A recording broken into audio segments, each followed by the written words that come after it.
So my mom just turned 60 this year. And when I was growing up, and she used to tell me that, well, you just need to fight harder because you don't want to be what people assume you should be like. But then over the holidays, she talked to me and she was like, well, I realized what I said to you potentially was not that correct looking back. She felt like she had to fight extra hard to be recognized. But she was like, I think times are changing and you guys are making so much progress. And hopefully one day you don't need to work extra hard to be recognized. You can work just as hard as everybody else. Hi, I'm Wendy. Wendy, nice to meet you. My name is Buki. My name's Anna. I'm Natasha. I'm Siobhan. It's nice to meet you. Oh, Julia. Lovely to meet you.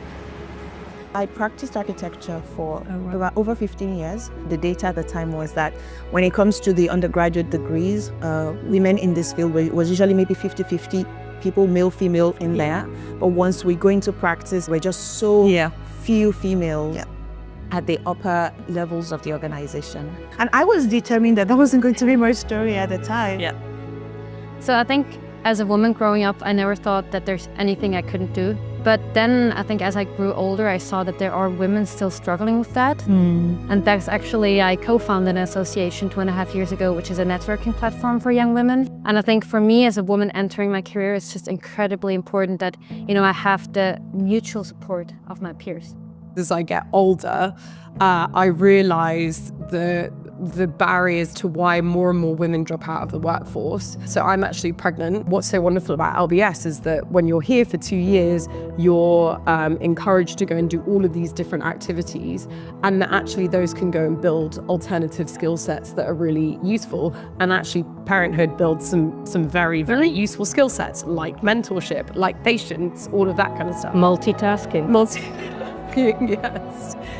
Don't want to say you can have your cake and eat it, because it's not about cake. These are the real life challenges of any individual and any leader that you're always balancing. I think on average, when people think leader, they're thinking about position, they're thinking about a title, they're thinking about herding a group of people around. But when I think leadership, I think of influence. So leadership for me, in terms of definition, is more of the role of a facilitator, somebody who makes things happen rather than necessarily being the one giving all the orders, so to speak. There is possibly some misconception that leaders have all the answers or should have all the answers.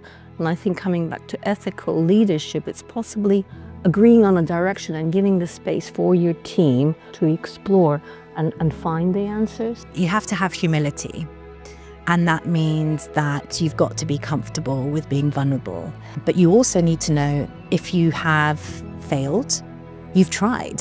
Also trying to follow something that's your purpose and that you really believe in. I think that makes it easier probably than to be an ethical leader, I guess. Like, it's also something that I appreciate about LBS, that they really encourage kind of this diversity. And I think with this diversity, there comes this drive of many people to contribute and to give back and to have this purposeful kind of impact. Hopefully leadership in the next 60 years, especially for women, will feel less alone. More and more of us now have more power, and we learn so much about how we can navigate the situation, how we can rely on our allies, how we can rely on each other, how we can build a community. The next generation of leaders can feel like they can all be ethical leaders without having to feel like, oh, I'm not the traditional what people expected to lead. I'd like to be optimistic that 60 years from now, I think there'll be a lot more diversity in thinking, hoping also there's more intent. The intent of anything that you do should be coming from a kindness. I feel, hearing you, and I also have a daughter, it is quite interesting seeing the power in your voices. I can only obviously speak for myself. There was a kind of quiet courage that I had to take and determination. Women supporting women, that power is amazing in terms of what you can do, not only in business, in the world. We have a resilience and strength that's really quite remarkable.